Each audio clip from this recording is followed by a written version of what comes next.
teacher, Jen. Oh yeah? So, did you guys learn about understanding intercultural transition? Yeah, we learned about that. Are you guys learning about that too? Yes. Great. So what do you think about that? I think the subject is so interesting. Me too. Okay, let's do some review about that Alright. subject. Okay.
Throughout history, people have traveled across cultural boundaries for many different reasons. Experts estimate that 25 people cross national borders every second and 1 billion journeys per year.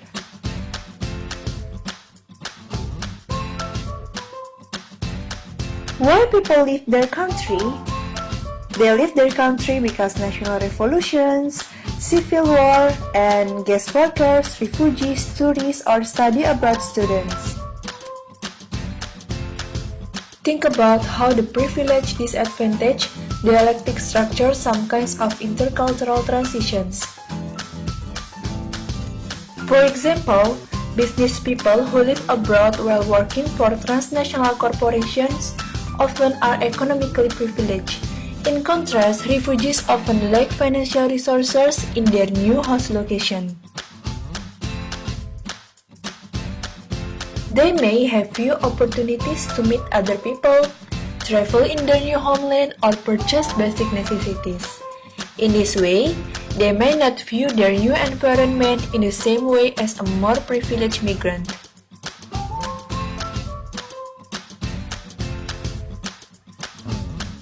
For example, a Muslim woman may feel that she cannot wear her chadar in certain US contexts and cannot express her religious identity. The dialectic calls for a balance between the individual and contextual demands. There are two types of migrant groups. The first is voluntary migrants and the second is involuntary migrant. There are two groups of voluntary travelers. Sojourners are those travelers who move into new cultural contexts for a limited time and a specific purpose. An immigrant is a family who voluntarily leave one country to settle in another. Exemplified.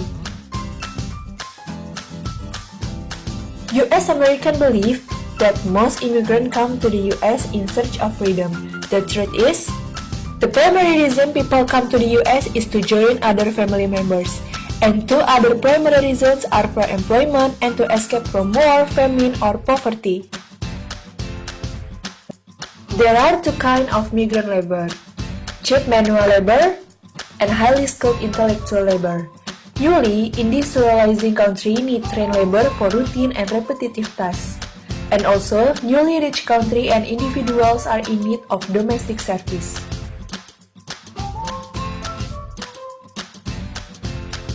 Increasing numbers of immigrant workers are women. Yes, women. Why? Because they are often more reliable than men and they are increasingly doing manual work and employed as domestic. They describe how millions of women from poor countries in the south migrate to do the women's work of the north and work that middle and upper class women are no longer able or willing to do.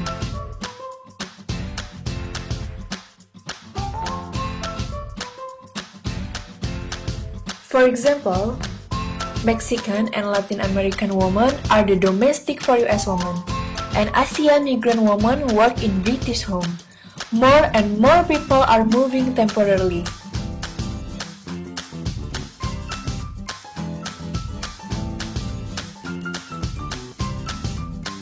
Now let's move into involuntary immigrants. There are two types of migrant move involuntarily. The first is long-term refugees and the second is short-term refugees.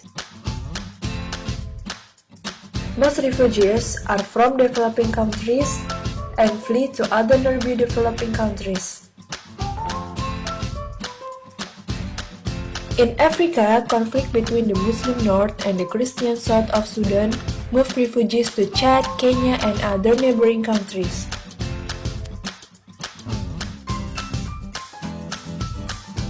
In Somalia and the Democratic Republic of Congo, internal conflict have sent refugees fleeing over the last decade.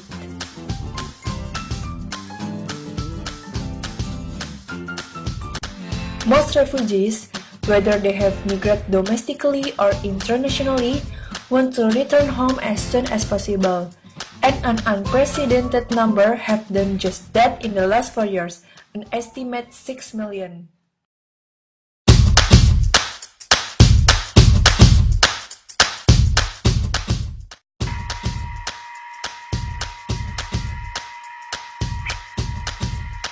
This is the immigrant. The relationship between immigrants and their hosts are very complex. And understanding these relationships requires a dialectical approach.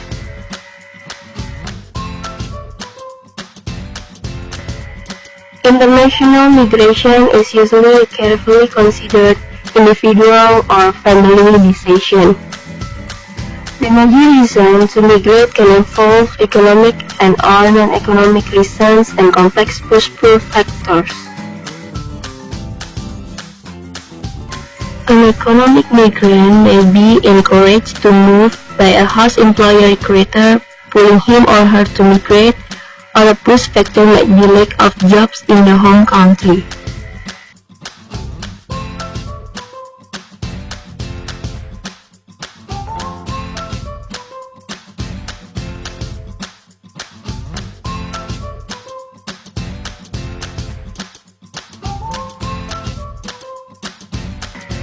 The immigrant may be simultaneously accepted and rejected.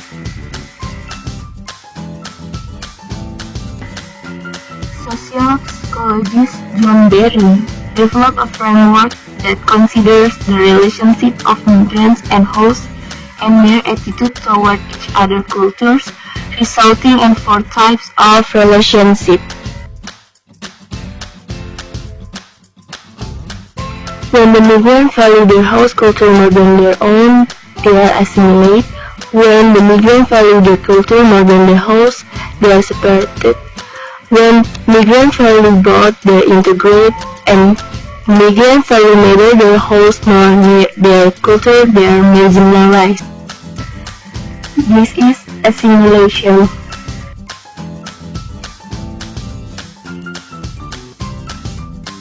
Individual does not want to maintain an isolate cultural identity but wants to maintain relationship with other groups in the new culture. the migrant is more or less welcomed by the new cultural host.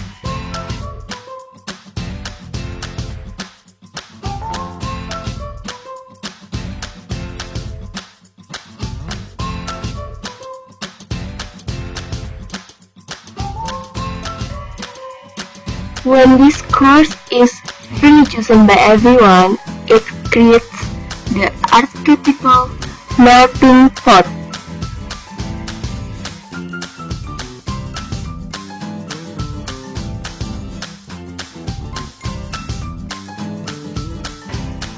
The central focus in assimilation is not on retaining one's cultural heritage. For them, assimilating may not require adjusting to new customs.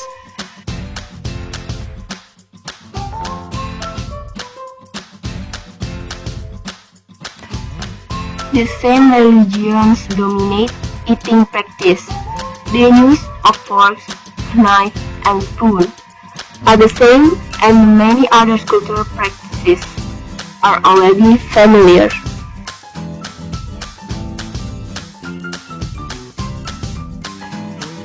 When the dominant group forces assimilation, especially on immigrants whose customs are different from those of the whole society, it creates a pressure cooker.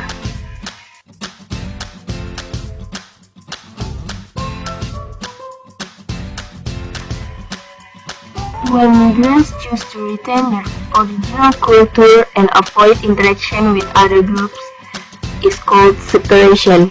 They maintain their own way of life and identity and avoid prolonged contact with other groups. They don't have television or radios, go to movies, or read mainstream newspaper or books.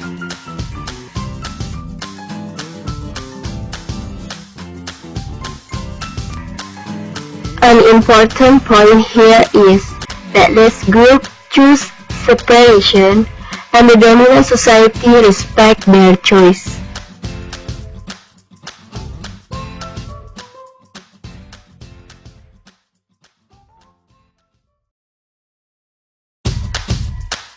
The Amis, for example, do not participate in US popular culture, and they don't want to.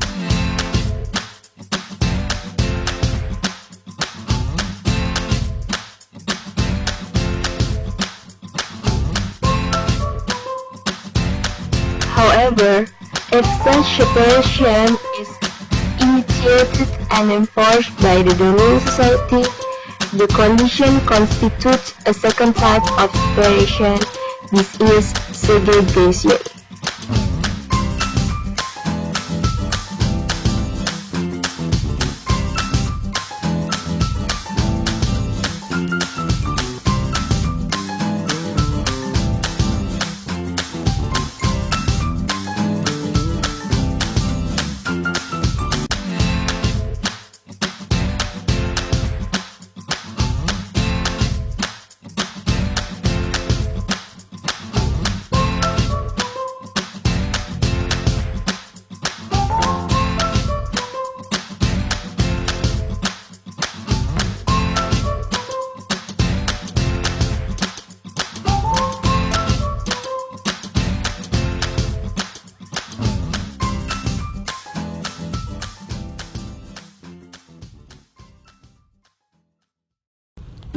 Integration.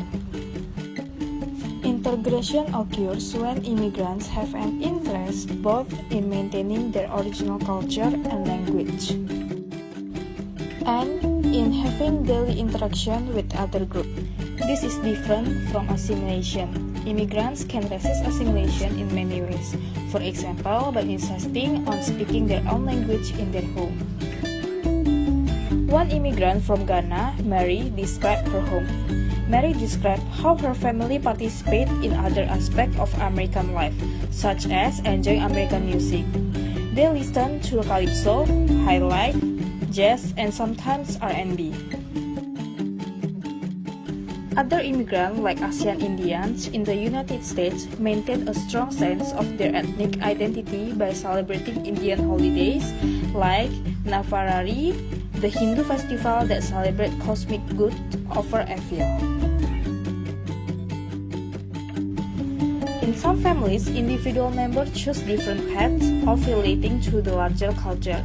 This can cause tension when children want to assimilate and parents prefer a more integrative mood. However, the study also revealed that children raised in the same house could have very different attitudes towards adaptation and religion. For example, two sisters who participated in the study were raised with moderately religious parents who worship weekly, read religious articles, and spend much time thinking about God. One sister followed the tradition of the parents. She prays every day, spends time reading religious scripture, and is committed to marrying a Hindu. The other sister doesn't practice Hinduism and places emphasis on love in making a marriage decisions. These kinds of difference can sometimes make communication difficult during the adaptation process. Let's look more closely at this process. Migrant communities can effectively resist assimilation in many ways. They may refuse to consume popular culture products like TV, radio, etc. Or the fashion of the host society, often for many generations. Marginalization.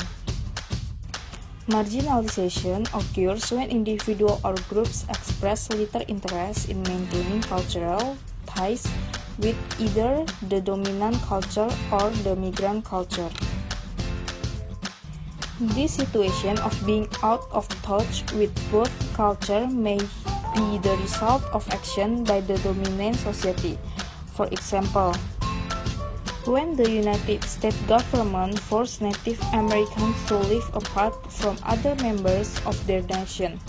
However, the term marginalization has come to describe more generally individuals who live on the margin of a culture, not able to participate fully in its political and social life as a result of cultural difference. Cultural hybridity.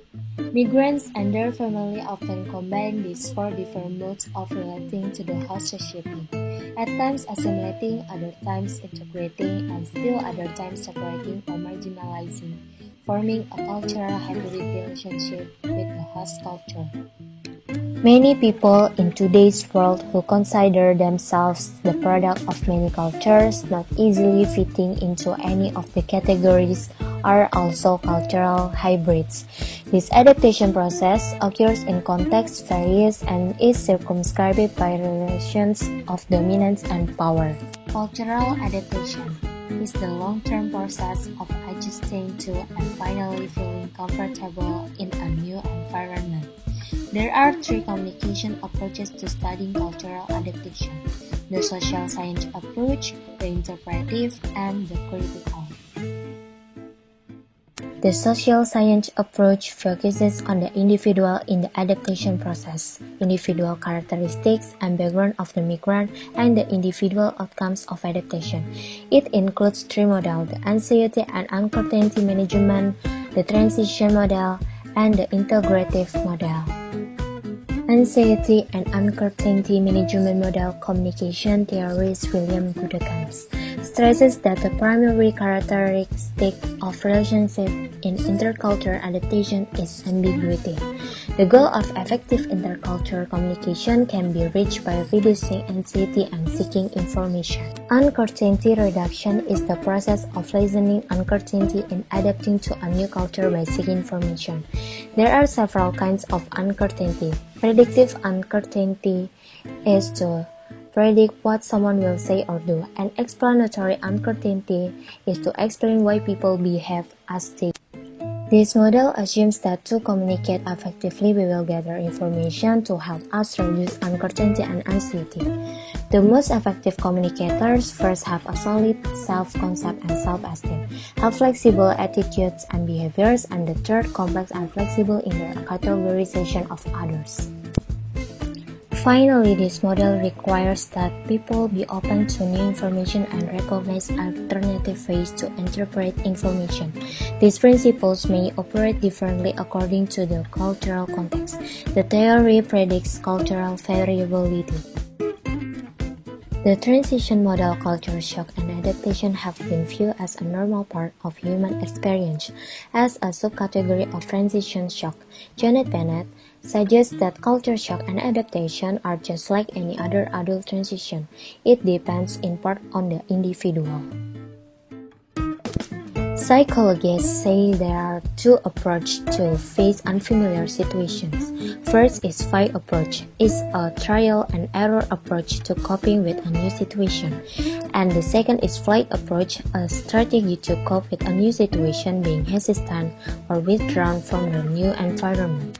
A third alternative is the flex approach, in which migrants use a combination of productive fight or flight behaviors. The idea is to go with the flow while keeping in mind the contextual elements. The integrative model of adjustment represents a psychic breakdown and previously held attitudes and behaviors once that work in original cultural context. Another dimension of communication is the important role of social support. When feelings of helplessness during the cultural adaptation, social support from friends can play an important role to reduce stress, clarify uncertainty, and increase a sense of identity and self-esteem. Three aspects of adaptation. First, psychological health, the state of being emotionally comfortable in a cultural context. Second, functional fitness, the ability to function in daily life in many different contexts. And intercultural identity, based on two or more cultural frames of reference. There are three such interpretive models: the U-curve model, W-curve model, and phenomenological model.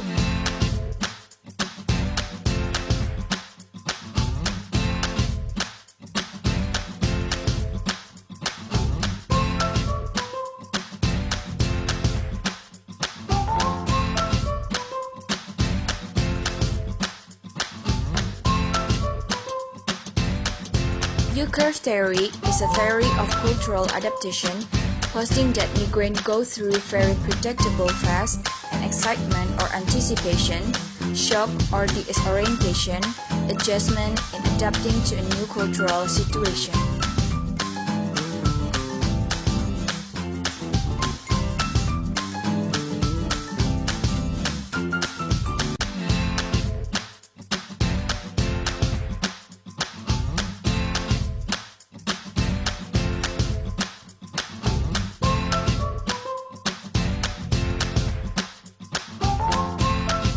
Anticipation. The first phase is the anticipation or excitement phase. When an immigrant first enters a new cultural context, he or she may be excited to be in the new situation and only a little apprehensive.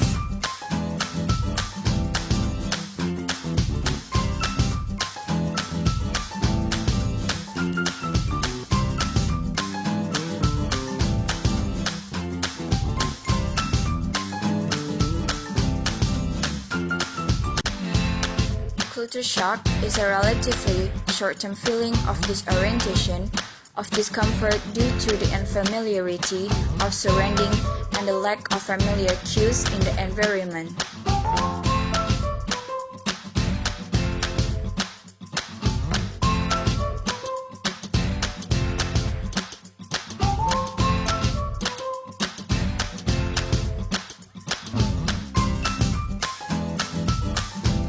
If the immigrant get the culture shock and treated properly, that is, if the immigrant learns the language, making friends and so on, the migrant can recover or adapt to the new cultural situation and feel at home.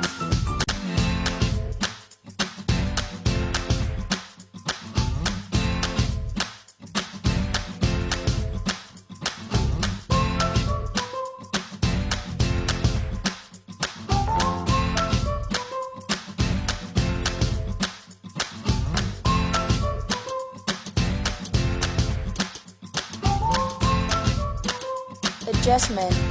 Adjustment is when the migrant learns the rules and customs of the new cultural context.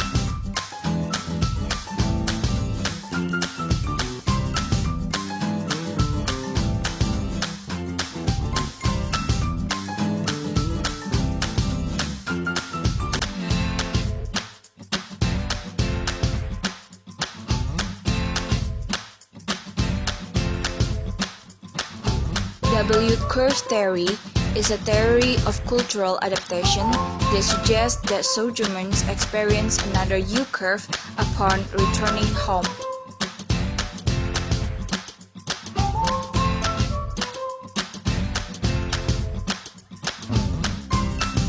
When the migrant return home to their original cultural context, the same process of adaptation occurs and may again involve culture or re-entry shock depicted by the W-curve model.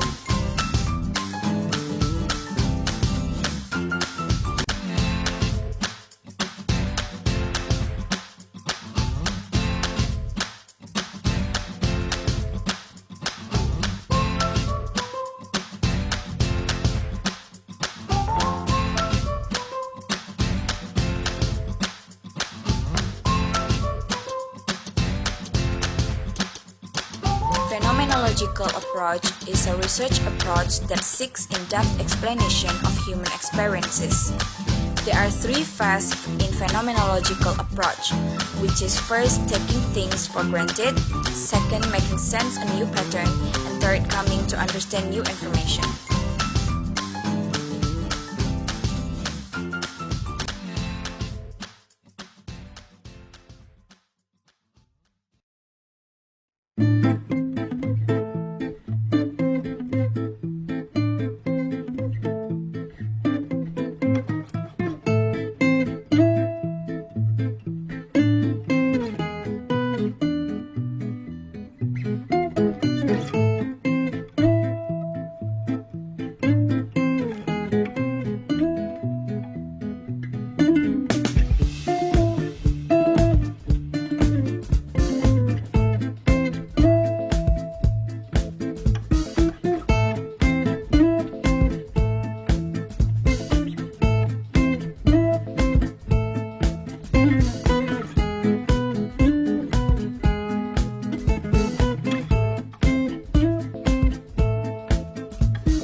There are two fundamental differences between the first and second U-curve.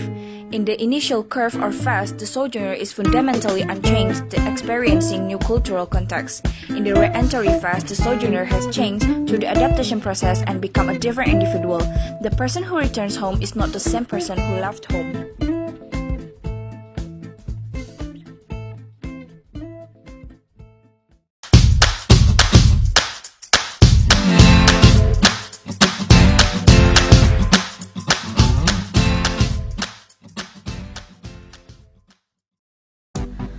A dialectical perspective on transitions reveals the tension between the individual and social level of cultural adaptation. The four types of migrants are sojourner, immigrant, short-term refugees, and long-term refugees. There are five modes of host-migrant relationship: assimilation, separation, integration, marginalization, and hybridity.